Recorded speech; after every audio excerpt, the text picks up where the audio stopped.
Ladies and gentlemen, Lara Trump is going to run for Senate in North Carolina. And I think that Trump hinted at Lara Trump Senate run during speech at a fundraiser for dogs at Mar-a-Lago. And then the big news story is, oh my God, this charity has spent money at Trump's real estate holdings, or, Trump's resorts. Oh, wow, big deal. They have to pick a location to have their fundraising for the dog rescue. You can't even rescue dogs if you're Trump without this apoplectic, seething, fuming, hysterical coverage. He didn't. There was a choice between the Holiday Inn and Mar-a-Lago. Putin. But here, wearing a Make America Great Again hat, Trump gave a short speech that referenced Lara Trump's possible Senate run. So let's listen. This is actually an interesting article, too, in The Independent. Former President Donald Trump has fueled speculation that his daughter-in-law Lara Trump will run for Senate in North Carolina. Mr. Trump made the offhand comment during an impromptu speech in a Mar-a-Lago fundraiser for Big Dog Ranch Rescue, a front operation for Putin's intelligence officials to purchase Facebook ads. Just joking, of course. There has been speculation for quite some time that Lara Trump, wife of Eric Trump, the former president's second son, will make a run for North Carolina's Senate seat currently held by Richard Burr. Oh my God. That would be absolutely amazing. Richard Burr not only has stock trades that allegedly took place after he was tipped off from classified meetings to sell his holdings right before the economic crisis that we faced, self-inflicted, science. But here, so why did he sell his stocks along with Dianne Feinstein and Loeffler and others? But he went after President Trump. These are the Republicans who went after Trump, investigating him based on a dossier Clinton purchased and a high to moderate confidence assessment from James Clapper. He didn't work with Russia. If you believe the intelligence community, then you also believe there was WMD and that the Gulf of Tonkin happened and that the Bay of Pigs was a good idea. You're probably very ignorant of all the intelligence failures that we've had and how intelligence agencies have been politicized forever. They sometimes have their own goals or objectives, or they pump out information or propaganda that suits the president in the Oval Office at the time. The only president that the intelligence community really went after, some people have mentioned other presidents, but the only president that the intel community went after is Trump. But hit subscribe to this channel right now. I will be having a live stream later this evening, like around 9 p.m. or so. So be here for the live stream. We have a great live stream. Awesome people. It's just wonderful. And I have two great moderators. It's just a lot of fun. So be here for the live stream. To my Patreons, to my new Patreons, thank you so very much for your support. If you want to support my voice, the Patreon's below. The best thing you could do for my channel and for my voice is to just share this with everybody you know that would enjoy my viewpoint. So hit subscribe and just tell your friends about this channel. There's been speculation for quite some time that Lara Trump... Oh, and go to hagoodman.com right now. There's been speculation for quite some time that Lara Trump, wife of Eric Trump, the former president's second son, will make a run for the North Carolina seats currently held by Richard Burr, who announced in 2016 that he will not seek re-election in 2022. So he's not going to even seek re-election, but it's good that he's being replaced. I think Lara Trump, I think Eric Trump, I think Donald Trump Jr., if they ran, I think Ivanka Trump, if they run in a red state, they'll win. Senator, governor, it doesn't matter. They'll win. I think, they'll have a very good chance at winning. There's 74 million Americans that voted for President Trump. I voted for President Trump primarily because of foreign policy and other issues. On other issues, he's been absolutely fantastic in many ways. Only president ever to sign an executive order combating anti-Semitism on college campuses. We'll see if Biden tries to reverse that. But allocated more funding to historically black colleges and universities than any president ever, signed the First Step Back prison reform legislation, first president to step foot in North Korea. He's a great president. Now, were there certain things that he shouldn't have said, or did he use Twitter in a way he shouldn't have utilized that platform? Yes. But you know what? What's worse, Bush, Cheney, and Rumsfeld's foreign policy, or Trump's words? According to Democrats and liberals in Hollywood and Jimmy Fallon and Jimmy Kimmel and Stephen Colbert and Trevor Noah, Trump's words are actually worse than George W. Bush's foreign policy, or President Obama actually causing a country to become a failed state with a failed NATO intervention. That's a fact. It is a fact that President Obama's NATO intervention caused Libya to become a failed state. If you look back at all the totalitarians in history, you can see, especially with that country, you could see what they... I mean, it's interesting. The people who... We can go into... They call him an orange Mussolini, Trump, but, Cheeto, tyrant, but they don't realize the correlations between Democrats and authoritarians. Trump, in terms of his actions, is the antithesis of an authoritarian. He's set up and framed by his own intelligence community. All of Hollywood, the entire media, usually despots utilize media, in their own intel operatives, to further their goals. That the opposite took place with Trump. And then they said, well, he utilized the Justice Department against his political adversaries. No, his political adversaries set him up and framed him. So now he wanted to find out what happened. You have all of this talk, ladies and gentlemen, on bias, subliminal bias, a bias through osmosis. And then Peter Strzok says, we will stop Trump in a text message. We'll stop it. We'll stop it from him from becoming president. You have numerous FBI officials texting how they just despise Trump. And of course, they're not biased. James Comey, Brennan, Clapper, they're all on MSNBC and CNN are giving the most positive coverage on the New York Times. It's pretty unbelievable. Anyway, the point is that 74 million Americans understand that the media has an agenda. They have a specific goal and objective they want to obtain.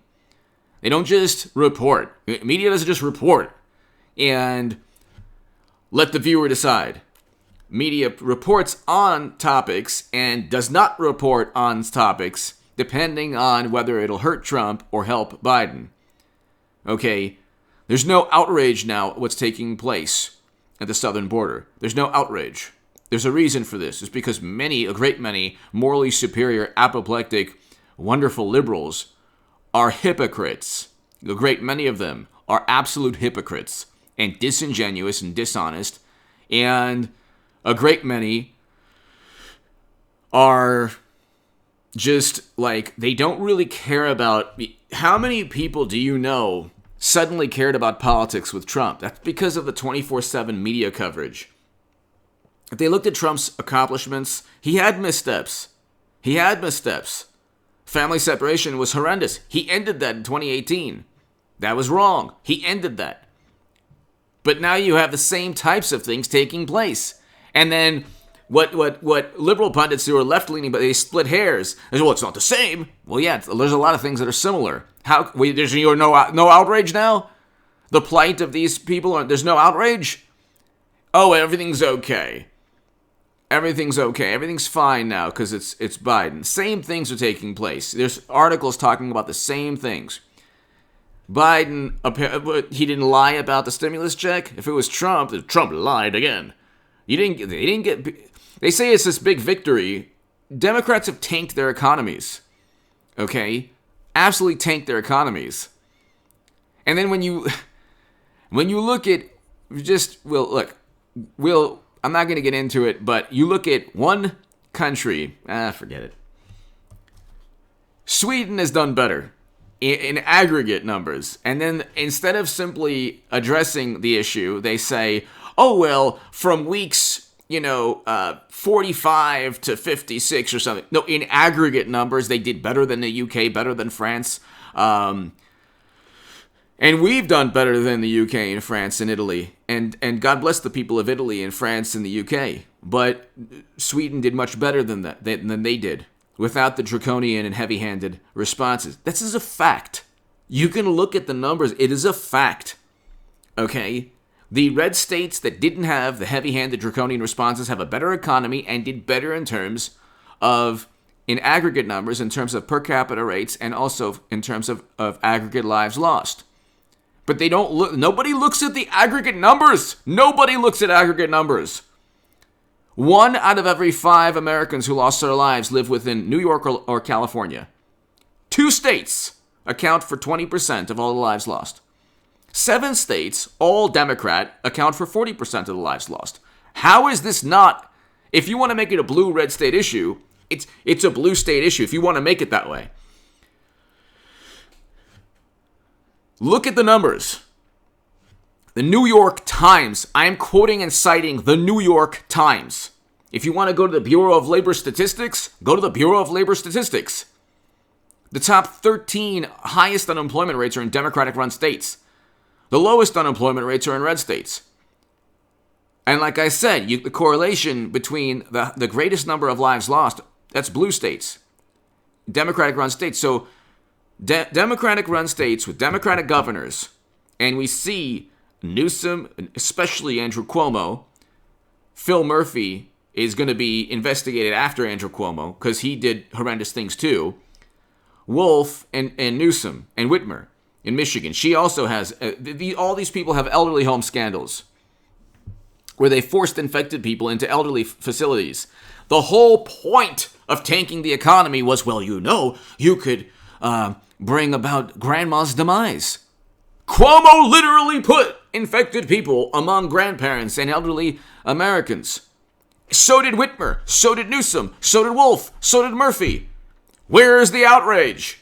I mean, my God, it's unbelievable. It's like the statistics are right there. And then they say, Trump mitigated it. He downplayed it. Really? Did they take it so seriously that their decisions actually led? These Democratic governors took it so seriously that their direct decision making, their decisions directly led to, in one case, 15,000 lives lost, according to Democrats in New York. Cuomo.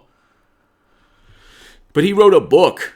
Do you understand how warped the media is? Cuomo wrote a book, okay, on the leadership lessons.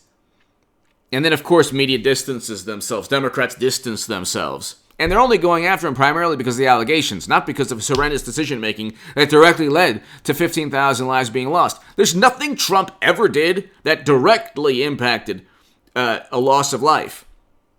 They tried to say he didn't take it seriously. Again, that's that's based on, the sentiments of very apoplectic people. He did take it seriously. He did pretty much exactly what the experts wanted. He had an expert that people love.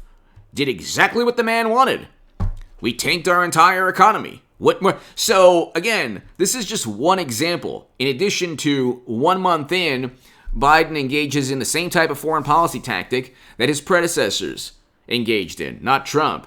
Well, within a month, Trump did the same thing, but it was a response to something. This was not a direct response to something. It was just to send a message. We shouldn't even have Americans there. President Trump literally brought Americans out of that region of the world.